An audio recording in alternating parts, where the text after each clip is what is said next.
17ویں تراویح کے چند اہم نکات۔ آج کی تراویح میں 20ویں پارے کی مکمل تلاوت کی گئی۔ فرمایا گیا کہ اللہ بہتر ہے یا وہ معبود جنہیں لوگ خدا کا شریک بنائے بیٹھے ہیں۔ پھر بناوٹی معبودوں کے متعلق جو لوگ یہ اعتقاد رکھتے ہیں کہ انہیں غیب کا علم حاصل ہے، اس کی تردید کی اور فرمایا کہ اللہ کے سوا آسمان اور زمین میں کوئی غیب کا علم نہیں رکھتا۔ اللہ کے سوا آسمان اور زمین میں کوئی غیب کا علم نہیں رکھتا، اور جن دوسروں کے بارے میں یہ گمان کیا جاتا ہے کہ وہ بھی غیب کا علم رکھتے ہیں اور اسی بنا پر انہیں خدائی میں شریک ٹھہرا لیا گیا ہے، ان بیچاروں کو تو خود اپنے مستقبل کی خبر نہیں۔ وہ نہیں جانتے کہ قیامت کی گھڑی کب آئے گی اور کب اللہ تعالیٰ ان کو دوبارہ اٹھا کھڑا کرے گا، اور کیا گزرے گی اس روز جب سور پھونکا جائے گا اور وہ ہول کھا جائیں گے وہ سب جو آسمانوں اور زمین میں ہیں، سوائے ان کے جنہیں اللہ ہول سے بچانا چاہے گا، اور سب کان دبائے اس کے حضور حاضر ہو جائیں گے۔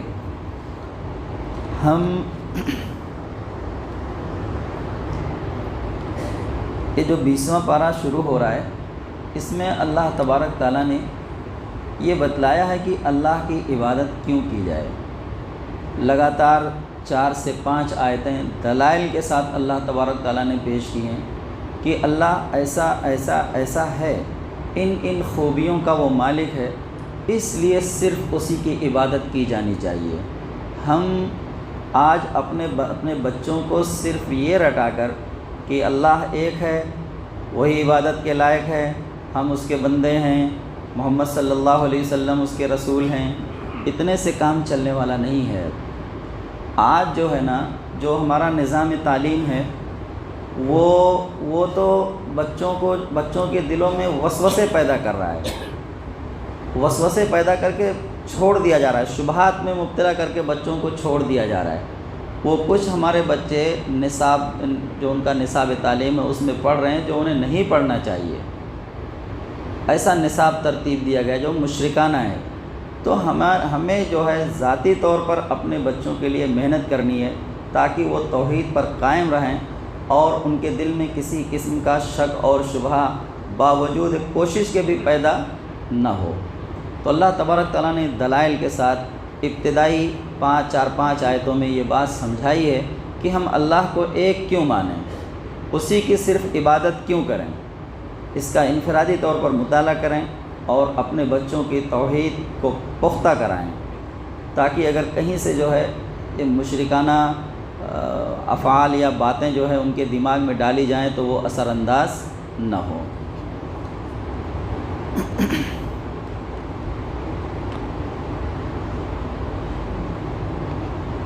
آج تم پہاڑ کو دیکھتے ہو اور سمجھتے ہو کہ وہ خوب گڑے ہوئے ہیں، مگر اس وقت یہ بادلوں کی طرح اڑ رہے ہوں گے۔ یہ اللہ کی قدرت کا کرشمہ ہوگا جس نے ہر چیز کو حکمت کے ساتھ استوار کیا ہے۔ وہ خوب جانتا ہے کہ تم لوگ کیا کر رہے ہو۔ جو شخص بھلائی لے کر آئے گا اسے زیادہ بہتر صلہ ملے گا، اور ایسے ہی لوگ اس دن ہول سے محفوظ ہوں گے، اور جو برائی لے کر آئے گا ایسے سب لوگ اودھے منہ آگ میں پھینک دیے جائیں گے۔ کیا تم لوگ اس کے سوا کوئی اور بدلہ پا سکتے ہو؟ جیسا کرو ویسا بھرو۔ ان سے فرما دیجئے کہ مجھے تو یہی حکم دیا گیا ہے کہ اس شہر یعنی مکہ کے رب کی بندگی کروں، جس نے اسے حرم یعنی محترم بنایا اور جو ہر چیز کا مالک ہے۔ مجھے حکم دیا گیا ہے کہ مسلم یعنی فرما بردار بن کر رہوں اور یہ قرآن پڑھ کر سناؤں۔ اب جو ہدایت اختیار کرے گا وہ اپنے ہی فائدے کے لیے، اور جو گمراہ ہوگا ان سے کہہ دیجئے کہ میں تو بس خبردار کرنے والا ہوں۔ سورہ قصص میں ان شبہات اور اعتراضات کو دور کیا گیا ہے جو اہل مکہ نبی صلی اللہ علیہ وآلہ وسلم کی رسالت پر کر رہے تھے، اور ان کے ان بہانوں کو رد کیا ہے جو ایمان نہ لانے کے لیے پیش کر رہے تھے۔ اس غرض کے لیے حضرت موسیٰ علیہ السلام کا قصہ بیان کیا گیا اور چند حقائق ذہن نشین کرائے گئے۔ مثلا جو کچھ اللہ تعالیٰ کرنا چاہتا ہے اس کے لیے غیر محسوس طریقہ پر اسباب و ذرائع فراہم کر دیتا ہے۔ جس بچہ کے ہاتھوں فرعون کا تختہ الٹنا تھا، اللہ نے فرعون کے گھر میں اس کی پرورش کر دی، اور فرعون یہ جان ہی نہ سکا کہ کس کی پرورش کر رہا ہے، خدا سے لڑ کر کون کامیاب ہو سکتا ہے۔ اسی طرح بتایا کہ نبوت کی ذمہ داری بڑے جشن منا کر اور آسمان و زمین میں زبردست اعلان کر کے نہیں دی گئی۔ تم حیرت کرتے ہو کہ محمد صلی اللہ علیہ وآلہ وسلم کو چپکے سے نبوت کیسے مل گئی۔ موسیٰ علیہ السلام کو بھی اس طرح راستہ چلتے ہم نے نبوت دے دی تھی کہ کسی کو کانوں کان خبر نہیں ہوئی کہ آج طور سینا کی وادی ایمن میں کیا واقعہ پیش آ گیا۔ خود حضرت موسیٰ علیہ السلام بھی ایک لمحہ پہلے نہیں جانتے تھے کہ انہیں کیا چیز ملنے والی ہے۔ وہ آگ لینے گئے اور پیغمبری مل گئی۔ پھر یہ کہ جس بندے سے خدا کوئی کام لینا چاہتا ہے وہ بغیر کسی لاؤ لشکر اور سر و سامان کے اڑتا ہے۔ بظاہر کوئی طاقت اس کی مددگار نہیں، مگر بڑے بڑے لاؤ لشکر والے آخرکار اس کے مقابلہ میں بے بس ہو جاتے ہیں۔ آج جو نسبت تم اپنے محمد صلی اللہ علیہ وآلہ وسلم کے درمیان پا رہے ہو، اس سے بھی کہیں زیادہ فرق حضرت موسیٰ علیہ السلام اور فرعون کی طاقت کے درمیان تھا، مگر دیکھ لو کون جیتا اور کون ہارا۔ ہم جب قرآن کا مطالعہ کرتے ہیں تو اس طرح کے بے شمار واقعات جو ہیں ہماری نظروں کے سامنے سے گزریں گے کہ حق پر ہونے کی وجہ سے، محض حق پر ہونے کی وجہ سے اللہ تبارک تعالیٰ نے بہت تھوڑی تعداد میں رہنے والوں کو بہت بڑی تعداد والوں پر فتح بخشی ہے ان کو۔ موسیٰ علیہ السلام اپنی کمزوری کی انتہا پر ہیں۔ موسیٰ علیہ السلام اپنی کمزوری کی انتہا پر ہیں۔ ایک وقت ایسا آتا ہے کہ ماں کو حکم دیا جا رہا ہے کہ دریا میں ڈال دو۔ ماں جو ہے دریا میں ڈال دیتی ہے۔ وہ بہتا ہوا صندوق فرعون کے محل کی طرف سے گزرتا ہے۔ سیر سپاٹے کے لیے وہ لوگ بھی نکلے ہیں، دیکھتے ہیں لے کر تو اس میں ایک خوبصورت بچہ لے کر جاتے ہیں، پرورش کرتے ہیں، اور پھر جو ہے نبی بنا کر اللہ تبارک تعالیٰ فرعون کے پاس حضرت موسیٰ علیہ السلام کو بھیجتے ہیں۔ 16ویں پارے میں ذکر ہے اس کا تفصیل سے۔ اور موسیٰ علیہ السلام جو ہے جانتے ہیں کہ وہ کتنا ظالم اور جابر ہے۔ اللہ تبارک تعالیٰ سے کہتے ہیں کہ میرے بھائی کو میرا مددگار بنا دیجیے۔ حضرت ہارون علیہ السلام کو مددگار بنایا جاتا ہے، اور دونوں جو ہے دین کی دعوت لے کر فرعون کے پاس جاتے ہیں۔ اب یہیں سے کشمکش شروع ہو جاتی ہے، اور آخر میں جو ہے اللہ تبارک تعالیٰ حضرت موسیٰ علیہ السلام کو کامیاب کرتے ہیں، اور فرعون ماں اپنے لاؤ لشکر کے دریا میں غرق کر دیا جاتا ہے۔ حضرت یوسف علیہ السلام تنہا اٹھتے ہیں، کوئی نہیں ہے آگے پیچھے۔ ایک وقت ایسا آتا ہے کہ غلام بنا کر لے جا کر بیچ دیے جاتے ہیں، پھر اس کے بعد ایک گھناؤنا الزام لگا کر ان کو جیل میں ڈال دیا جاتا ہے، اور پھر اس کے بعد اللہ تبارک تعالیٰ اسباب بناتے ہیں، جیل سے باہر نکلتے ہیں، اور پھر تنہا محض اپنے اچھے اخلاق کی بنیاد پر پورے ملک پر قابض ہو جاتے ہیں۔ ایک وقت ایسا آتا ہے کہ اسی ملک مصر کے وہ بادشاہ بن جاتے ہیں۔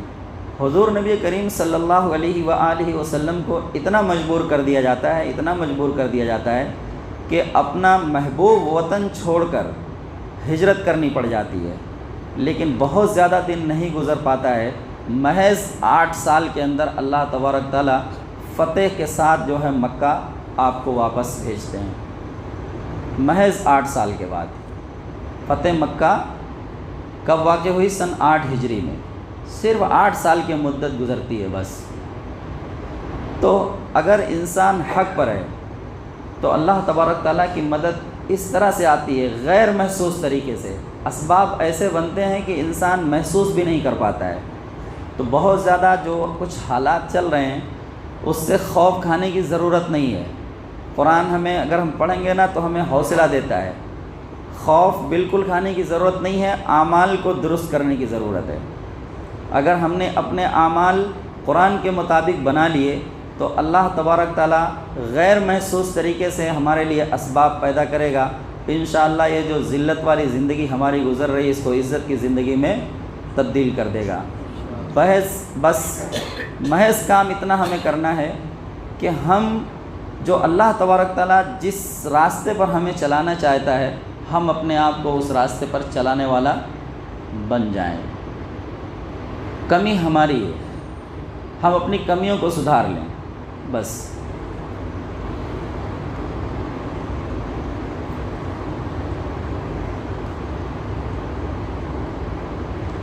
سیرت ابن ہشام میں ہے کہ ہجرت حبشہ کے بعد یعنی مکہ ہجرت سے پہلے حبشہ کی طرف بھی ہجرت کی جاتی ہے۔ جب بہت زیادہ لوگ ستائے جانے لگتے ہیں تو حضور نبی کریم صلی اللہ علیہ وآلہ وسلم نے اجازت دے دی کہ جو اگر کوئی حبشہ جانا چاہے تو وہاں چلا جائے۔ کچھ لوگ گئے بھی۔ سیرت ابن ہشام میں ہے کہ ہجرت حبشہ کے بعد جب نبی صلی اللہ علیہ وسلم کی بعثت اور دعوت کی خبریں حبش ملک میں پھیلیں تو وہاں سے 20 کے قریب عیسائیوں کا ایک وفد آیا اور نبی صلی اللہ علیہ وسلم سے مسجد حرام میں ملا۔ قریش کے بہت سے لوگ موجود تھے۔ وفد نے آپ صلی اللہ علیہ وسلم سے سوالات کیے۔ آپ صلی اللہ علیہ وآلہ وسلم نے جواب دیا اور قرآن کی آیات انہیں سنائیں۔ ان کی آنکھوں سے آنسو جاری ہو گئے اور وہ ایمان لائے۔ دیکھیے قرآن جو ہے نا ہمارے اوپر بہت زیادہ اثر انداز اس لیے بھی نہیں ہو پاتا ہے کہ ہم اس کی زبان کو سمجھتے نہیں ہیں۔ بہت کچھ اگر ہم کرتے ہیں تو ہم ترجمہ پڑھ کر قرآن کو سمجھنے کی کوشش کرتے ہیں۔ ترجمہ پڑھ کر قرآن کو سمجھنے کی کوشش کا مطلب یہ ہے کہ جیسے کوئی آدمی لقمہ چبا کر آپ کے منہ میں ڈال دے۔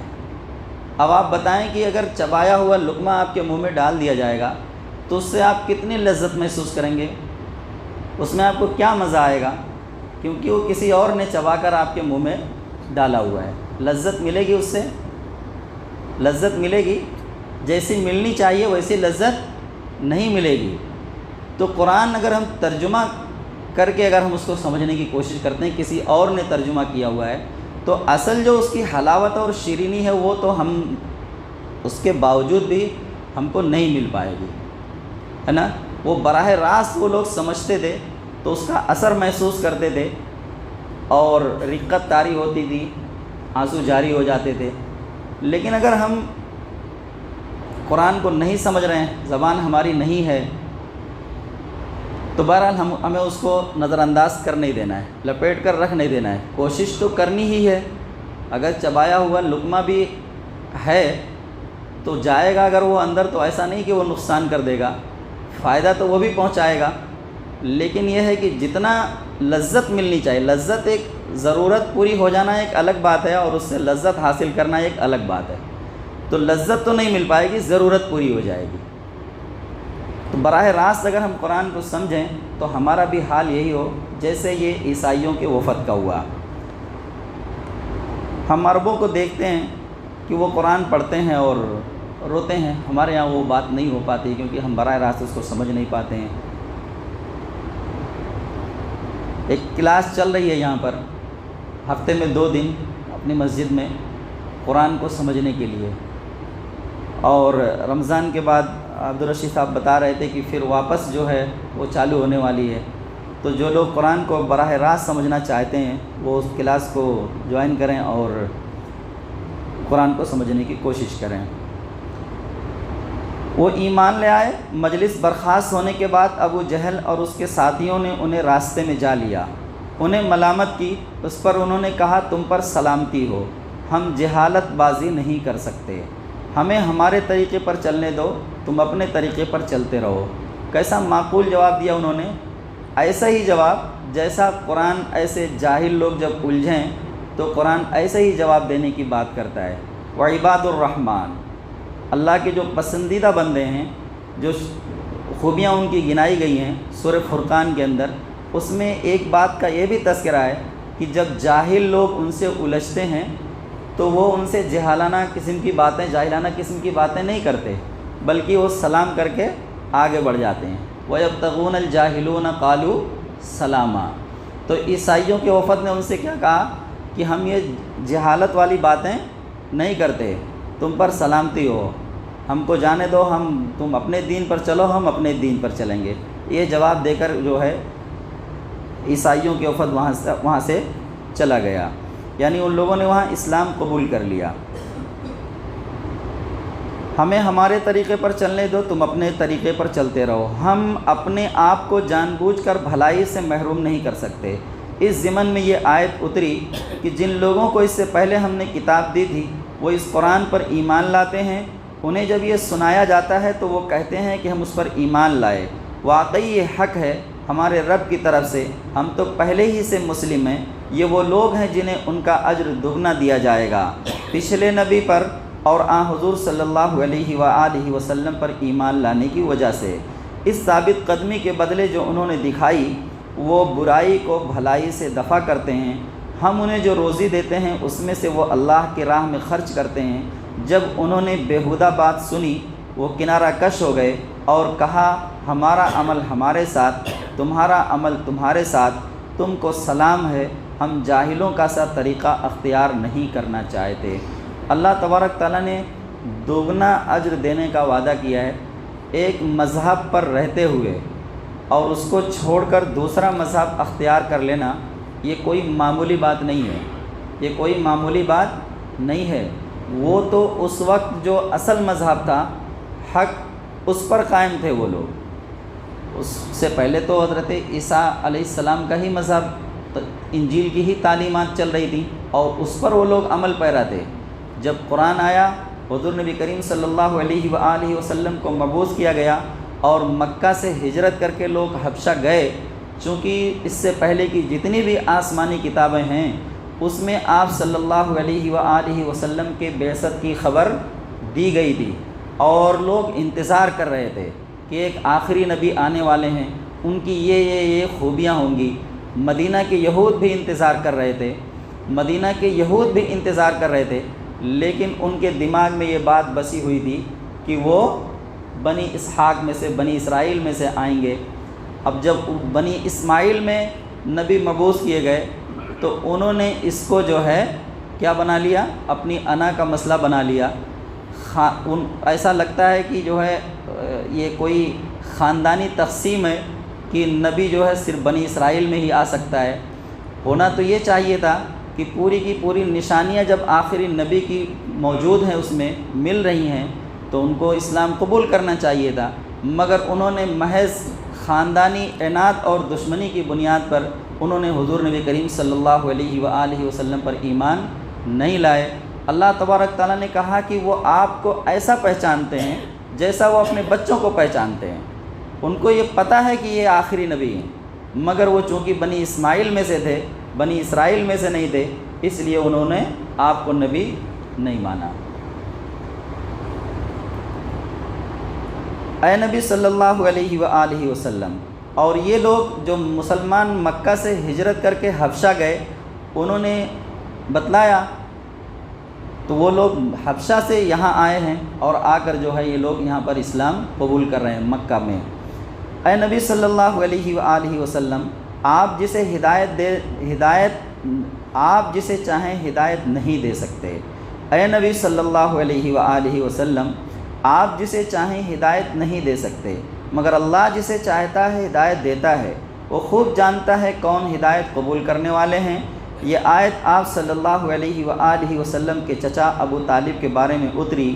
ان کا آخری وقت آیا تو حضور صلی اللہ علیہ وآلہ وسلم نے اپنی حد تک انتہائی کوشش کی کہ وہ کلمہ پڑھ لیں، مگر انہوں نے آبائی مذہب پر ہی جان دینے کو ترجیح دی۔ خلاصہ یہ ہے کہ اللہ تعالیٰ اہل مکہ کو غیرت دلا رہا ہے کہ تم اپنے گھر آئی ہوئی نعمت کو ٹھکرا رہے ہو، حالانکہ دور دور کے لوگ اس کی خبر سن کر آ رہے ہیں، اس کی قدر پہچان کر اس سے فائدہ اٹھا رہے ہیں۔ تم کتنے بد نصیب ہو کہ اس سے محروم ہو۔ آپ کو خطاب کر کے یہ بات کہی جا رہی ہے کہ آپ چاہتے ہیں کہ قوم کے لوگ عزیز و اقارب ایمان لائیں، مگر ہدایت تو اللہ کے اختیار میں ہے۔ وہ اس نعمت سے انہی لوگوں کو فیضیاب کرتا ہے جن میں وہ قبول ہدایت کی آمادگی پاتا ہے۔ تمہارے رشتہ داروں میں اگر یہ جوہر موجود نہ ہو تو انہیں یہ فیض کیسے نصیب ہو سکتا ہے؟ یہ بہت بڑی محرومی کی بات ہے، اور یقیناً حضور نبی کریم صلی اللہ علیہ وآلہ وسلم کو اس بات کا دکھ ہونا چاہیے۔ آپ جنت اور دوزخ کو اس طرح دیکھ رہے ہیں جیسے آپ مجھے دیکھ رہے ہو اور میں آپ کو دیکھ رہا ہوں، کیونکہ معراج میں تو آپ کو سب کچھ دکھلایا گیا، اور آپ کو یہ پتہ ہے کہ جو لوگ ایمان نہیں لائیں گے ان کا ٹھکانہ جہنم ہے۔ ابو طالب کا بڑا احسان ہے حضور نبی کریم صلی اللہ علیہ وآلہ وسلم پر۔ ایک باپ اپنی اولاد کے لیے جو کچھ کر سکتا ہے اس سے زیادہ ابو طالب نے حضور نبی کریم صلی اللہ علیہ وآلہ وسلم کے ساتھ احسانات کیے، اور وہ دنیا سے بغیر ایمان کے رخصت ہو رہے ہیں تو آپ کو تکلیف ہونا یقینی بات ہے۔ اس لیے آپ بہت فکر مند تھے، اس کے لیے دعائیں کرتے تھے، آپ کے انتقال کے بعد بھی مغفرت کی دعا کرتے رہے۔ اس کے لیے بھی آپ کو منع کیا گیا کہ کسی مشرک کی بخشش نہیں ہوگی، کسی مشرک کی بخشش نہیں ہوگی، تب جا کر آپ نے ان کے لیے دعا کرنا بند کیا ہے۔ تو ایک فکر تھی کہ ایمان لائیں، نہیں لا رہے تھے، یہ بہت بڑی محرومی کی بات ہے۔ لوگ کہاں کہاں سے آ کر جو قرآن ان کے گھر میں نازل ہو رہا ہے، قرآن ان کے گھر میں نازل ہو رہا ہے، ابو طالب کے گھر میں نازل ہو رہا ہے، اور ابو طالب ہدایت سے محروم ہے۔ ابو لہب کے گھر میں نازل ہو رہا ہے، ہدایت سے محروم ہے۔ حبشہ سے آنے والے مہمان عیسائی، وہ اسلام کی دولت سے مالا مال ہو رہے ہیں۔ سلمان فارسی کا واقعہ اگر آپ پڑھیں گے تو وہ حق کی جستجو میں کتنی تکلیفیں انہوں نے اٹھائی، کہاں سے چلے اور کیسے جا کر جو ہے وہ مدینہ پہنچتے ہیں اور آپ صلی اللہ علیہ وآلہ وسلم پر ایمان لاتے ہیں۔ لیکن آپ جس گھر میں قرآن کا نزول ہو رہا ہو وہ گھر کے لوگ محروم ہو رہے ہیں، تو آپ کو تکلیف ہونا تو یقینی بات ہے۔ لیکن ہدایت اسی کو ملنی ہے جو اپنے آپ کو حق کی جستجو میں اپنے قدم آگے بڑھاتا ہے، تو اللہ تبارک تعالیٰ پھر ایسے لوگوں کو ہدایت دیتے ہیں۔ اب وہ لوگ، ان لوگوں کے اندر وہ جستجو تھی نہیں، اس لیے ان کو ہدایت نہیں ملی۔ اس لیے یہ بات یہاں پر کہی جا رہی ہے کہ آپ جسے چاہیں ہدایت نہیں دے سکتے، اللہ جسے چاہے اس کو ہدایت مل سکتی ہے۔ اللہ اسی کو ہدایت دیتا ہے جو جس کو ہدایت کی جستجو پر آمادہ پاتا ہے۔ بندوں کو اختیار دیا اللہ تبارک تعالیٰ نے، اسی لیے پیدا کرنے کے بعد یہ کہا کہ ہم نے پیدا کیا تاکہ تمہیں آزمائیں، اور اس کے لیے سورہ دہر کی جو آیت ہے ابتدائی، اس میں یہ بات کہے گی کہ هل أتى على الإنسان حين من الدهر لم يكن شيئا مذكورا۔ دوسری آیت میں یہ بات کہی جا رہی ہے کہ سمیع بصیرہ، کہا کہ دیکھنے اور سننے کی صلاحیت دی ہے۔ دو چیزوں سے انسان پہچانتا ہے، پہچاننے کے لیے دیکھ کر یا تو پہچانتا ہے یا تو سن کر پہچانتا ہے۔ یہ دو صفت کا تذکرہ کیا اللہ تبارک تعالیٰ نے سورہ دہر کے اندر۔ تو اختیار دیا، اب اپنے اختیار سے جب انسان حق کی تلاش میں نکلتا ہے تو اللہ تبارک تعالیٰ اسے سچائی تک پہنچا ہی دیتے ہیں۔ قارون کا تذکرہ اس سورہ میں آیا ہے کہ وہ موسیٰ علیہ السلام کی قوم میں سے تھا، مگر باغی ایسا کہ فرعون سے جا ملا تھا، کافی دولت مند تھا، طاقتور آدمیوں کی جماعت خزانے کی کنجیاں اٹھاتی تھی۔ ایک بار قوم کے لوگوں نے اس سے کہا کہ دولت پا کر بھول نہ جاؤ، اسے راہ خدا میں خرچ کرو، احسان کرو جیسا کہ اللہ نے تجھ پر احسان کیا ہے، زمین میں فساد برپا کرنے کی کوشش نہ کرو، اللہ فسادی کو پسند نہیں کرتا۔ کہنے لگا یہ مال و دولت میری ذاتی خوبیوں کی بدولت ہے۔ یہ بات میں کئی مرتبہ ابھی تک ریپیٹ کر چکا ہوں یہاں پر۔ جب ہم یہ سوچیں گے کہ یہ مال ہمارا ہے اور ہم نے کمایا ہے تو پھر ہم اللہ کے راستے میں خرچ نہیں کر پائیں گے، اور جب ہم یہ سوچیں گے کہ یہ مال اللہ نے ہمیں دیا ہے اور اللہ اپنے راستے میں خرچ کرنے کے لیے کہہ رہا ہے تو ہم بہت آسانی سے اللہ کے راستے میں خرچ کرنے کے لیے آمادہ ہو جائیں گے۔ قارون کی دولت مثال بنی ہوئی ہے، جب کسی کے پاس بہت ہوتا ہے تو ہم کہتے ہیں کہ اس کے پاس تو قارون کا خزانہ ہے۔ ایسی مثالی دولت اللہ تبارک تعالیٰ نے اس کو دی ہوئی تھی۔ زوراور لوگ اس کے خزانے کی کنجیاں اٹھایا کرتے تھے، لیکن اس کے دل میں بھی یہ بات بسی ہوئی تھی کہ یہ دولت ہم نے کمائی ہے، ہم نے اپنی ذاتی خوبیوں کے بدولت اسے کمایا ہے۔ اس کے دل میں یہ بات نہیں آ پا رہی تھی، اس کے دماغ میں یہ بات نہیں بیٹھ رہی تھی کہ یہ اللہ نے دی ہوئی ہے۔ اگر یہ بات بیٹھتی تو وہ بھی خرچ کرتا اللہ کے راستے میں۔ اس لیے ہمیں جو کچھ ملا ہوا ہے ہم یہ نہ سوچیں کہ یہ ہماری ذاتی خوبیوں یا ہماری ذاتی محنت کی وجہ سے ملا ہے۔ اللہ نے دیا ہے تو ملا ہے۔ آپ جیسی ذاتی خوبیاں رکھنے والے اور آپ جیسے بہت محنت کرنے والے طاقتور ایسے پتہ نہیں کتنے ایسے لوگ ہیں جو ایک وقت کی روٹی کے لیے ترستے ہیں، ایک وقت کی روٹی کے لیے ترستے ہیں۔ اگر محنت کرنے سے پیسہ آ جاتا تو یہ جو مزدور ہیں جو بہت زیادہ محنت کرتے ہیں سب سے زیادہ مالدار تو یہی ہوتے۔ اگر محنت کرنے سے پیسہ آتا، صبح سے شام تک پسینہ بہاتے رہتے ہیں لیکن مل پاتا کتنا ان کو ہے؟ جتنا ایک دن کا خرچ ہے، بڑی مشکل سے۔ سوچنے کی بات ہے یہ۔ تو اپنی محنت اور اپنی عقل پر نہ اتراؤ۔ اگر محنت کرنے کے لیے طاقت بھی اگر دی ہوئی ہے جسم کے اندر تو یہ طاقت بھی دی ہوئی اللہ کی ہی ہے، اور اگر عقل بھی آپ کے پاس ہے تو یہ عقل بھی دی ہوئی کس کی ہے؟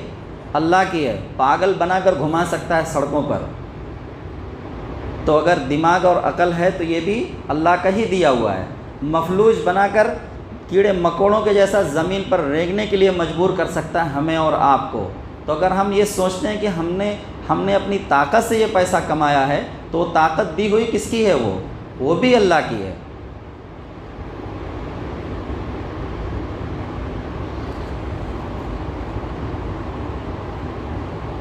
کہنے لگا یہ مال و دولت میری ذاتی خوبیوں کی بدولت ہے، میں کیوں خرچ کروں؟ کیا اسے علم نہیں کہ اس سے پہلے بہت سے ایسے لوگ گزرے جن کے پاس قارون سے زیادہ دولت تھی، اس سے زیادہ طاقتور تھے، مگر خدا نے انہیں برباد کر دیا۔ مجرموں سے تو ان کے گناہ پوچھے نہیں جاتے۔ قارون ایک روز بڑے طنطراک سے قوم کے سامنے نکلا۔ جو لوگ دنیاوی زندگی پر فریفتہ تھے کہنے لگے کاش ہمارے پاس قارون جیسا خزانہ ہوتا، یہ تو بڑے نصیبوں والا ہے۔ لیکن سمجھدار لوگوں نے کہا تم پر افسوس ہے، خدا کا عطا کردہ ثواب اہل ایمان و صاحب عمل کے لیے کہیں زیادہ بہتر ہے۔ یہ درجہ برداشت کرنے والوں اور ثابت قدم رہنے والوں کو ملتا ہے۔ آخر کار خدا نے قارون کو اس کے خزانے سمیت زمین میں دھسا دیا اور کوئی اسے بچا نہیں سکا، نہ وہ خود بچ سکا۔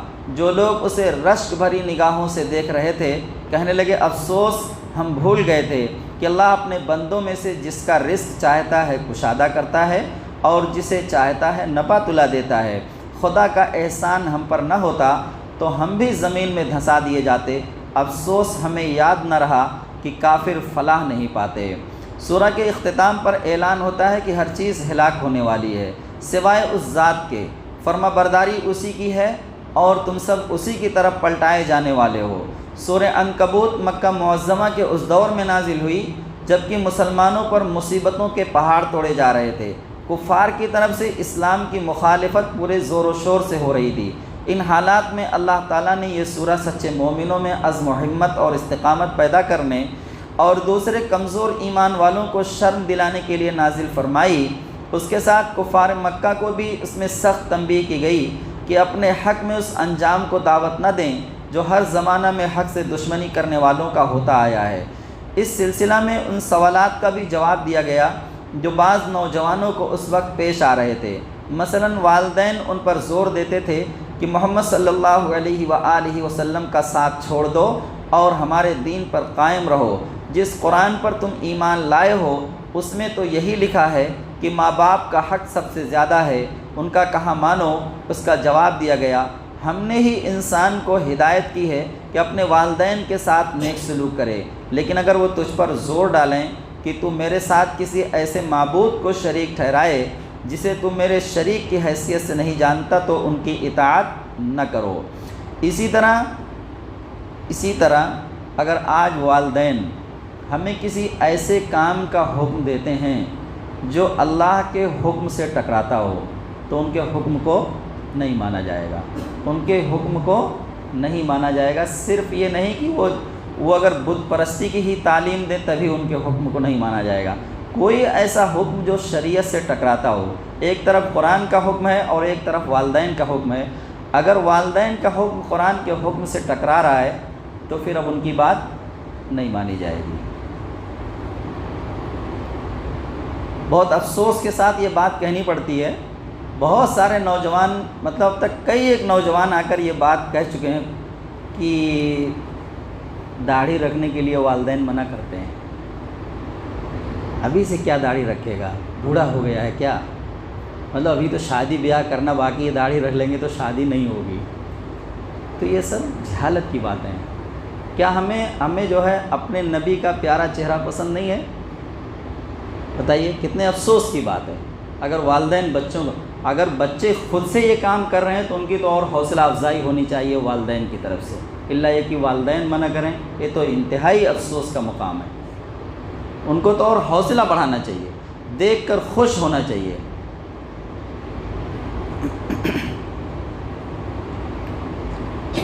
اسی طرح اسلام قبول کرنے والوں سے ان کے قبیلہ کے لوگ کہتے ہیں کہ عذاب ثواب ہماری گردن پر، تم تو ہمارا کہنا مانو. اس کا جواب دیا گیا یہ کافر لوگ ایمان لانے والوں سے کہتے ہیں کہ تم ہمارے طریقے کی پیروی کرو اور تمہاری خطاؤں کو ہم اپنے اوپر لے لیں گے. حالانکہ ان کی خطاؤں میں سے کچھ بھی وہ اپنے اوپر لینے والے نہیں، وہ قطعاً جھوٹ کہتے ہیں. ہاں ضرور وہ اپنے بوجھ اٹھائیں گے اور اپنے بوجھوں کے ساتھ دوسرے بہت سے بوجھ، یعنی ایک بوجھ اپنی گمراہی کا اور دوسرا بوجھ دوسروں کو گمراہ کرنے کا. اور قیامت کے روز یقیناً ان سے اس جھوٹ گڑھنے کی باس پرس ہوگی جسے انہوں نے اپنی عادت بنا لیا ہے. اہل ایمان کے سامنے حضرت نوح علیہ السلام، ابراہیم علیہ السلام، مدین، عاد و ثمود، قارون، فرعون اور حامان کے واقعات بیان کر کے یہی پہلو نمایاں کیا گیا کہ پچھلے انبیاء علیہم السلام پر کیسی کیسی سختیاں گزریں اور کتنی کتنی مدت تک وہ ستائے گئے. پھر اللہ کی طرف سے ان کی مدد ہوئی. اس لیے گھبراؤ نہیں، اللہ کی مدد ضرور آئے گی، مگر آزمائش کا ایک دور گزرنا ضروری ہے. ساتھ ہی کفار مکہ کو بھی ان قصوں کے ذریعے تنبیہ کی گئی کہ اگر خدا کی طرف سے پکڑ ہونے میں دیر لگ رہی ہے تو یہ نہ سمجھ بیٹھو کہ کبھی پکڑ ہوگی ہی نہیں. پچھلی تباہ شدہ قوموں کے کھنڈرات تمہارے سامنے ہیں، دیکھ لو کہ آخرکار ان کی شامت آ کر رہی. مسلمانوں کو ہدایت کی گئی ہے اگر ظلم و ستم ناقابل برداشت ہو جائے تو ایمان چھوڑنے کے بجائے گھر بار چھوڑ کر نکل جائیں. خدا کی زمین وسیع ہے، جہاں خدا کی بندگی کر سکو وہاں چلے جاؤ. اور کتنے پیارے انداز میں کہا ہے کہ کتنے ہی جانور ہیں جو اپنا رزق اپنی پیٹھوں پر اٹھائے نہیں پھرتے. اللہ ان کو رزق دیتا ہے، وہی تمہیں بھی دے گا، وہ سب کچھ سنتا اور جانتا ہے. آج کے جو حالات ہیں ہمارے ملک کے، ان حالات میں ہمارے لیے یہ آیت بہت ہی اہمیت کی حامل ہے. تھوڑی سی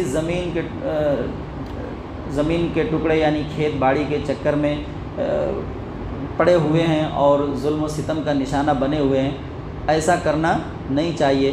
بلکہ اگر ظلم حد سے گزر جائے تو ہمیں ہجرت کر جانا چاہیے، ہمیں ہجرت کر جانا چاہیے. رزق اللہ دینے والا ہے. وہ زمین کا جو ٹکڑا ہے کوئی ضروری نہیں ہے کہ اس سے آپ کی ضرورت پوری ہو جائے، اور ہوتی بھی نہیں ہے تو اس کے چکر میں کیوں پڑے رہیں.